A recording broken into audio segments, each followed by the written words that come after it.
আমাৰ এই উত্তৰ বৰশিলাল গাঁৱত আজি ৩ বছৰ ধৰি হাতী বহুত উৎপাত কৰি আছে। কিন্তু এনেকৈ আহি বহাগ মাহৰ পৰা যেতিয়া কঠীয়া তুলি আছিল তেতিয়াৰ পৰা মানুহে ৰখি আছিল মাথোৱাৰীত। তাৰ বিনিময়ত গাঁৱত প্ৰৱেশ কৰিব পৰা নাছিল।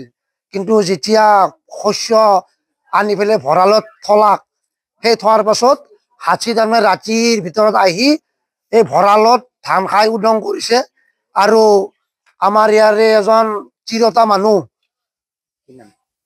শ্ৰী বিজুলী নাথ, তেখেতক তাৰমানে সুৰেৰে ধৰি পেলাই ভৰিৰে হাতত গছকিছে আৰু বুকুতো কিছু তাৰমানে আঘাত পাইছে। তাৰপিছত যে এই সুৰেদি তাৰমানে যে মূৰৰ চুলিত পাক মাৰি ধৰিলাক, ধৰি ভৰি হাতত খচা মৰাৰ পাছত সেই চুলিখিনি তাৰমানে সুৰত লাগি উভালি গৈছে। আৰু লগে লগে তেখেতক আমি নলবাৰী হস্পিটেলত প্ৰেৰণ কৰিছোঁ।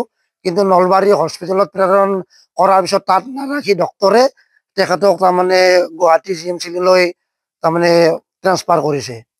এতিয়া কি অৱস্থাত আছে সেইটো আমি বৰ্তমান গম পোৱাই নাই। কিন্তু আমাৰ ইয়াৰ যিটো পৰিৱেশ, ৰাইজখিনি একদম তাৰমানে সন্ত্ৰাস হৈ আছে। সেই ৰাতি 2টা বজাৰ পৰা আমি সম্পূৰ্ণ হাতীৰ লগতে তাৰমানে যুদ্ধ কৰি আছো। এই হাতী খেদি যায় মানুহখিনি আৰু দৌৰে, আৰু আমি যেতিয়া আহি পেলাই হাতীটোৱে ধান খাব ধৰে তেতিয়া আমি মানুহখিনি আকৌ জাক হিচাপে অহা নাই। যিটো তাৰমানে ৰাসৰ আগত যিটো GPS লগাইছিল সেই দঁতাল হাতীটো আহি পেলাই তাৰমানে আমাৰ এই অৱস্থা কৰি আছে।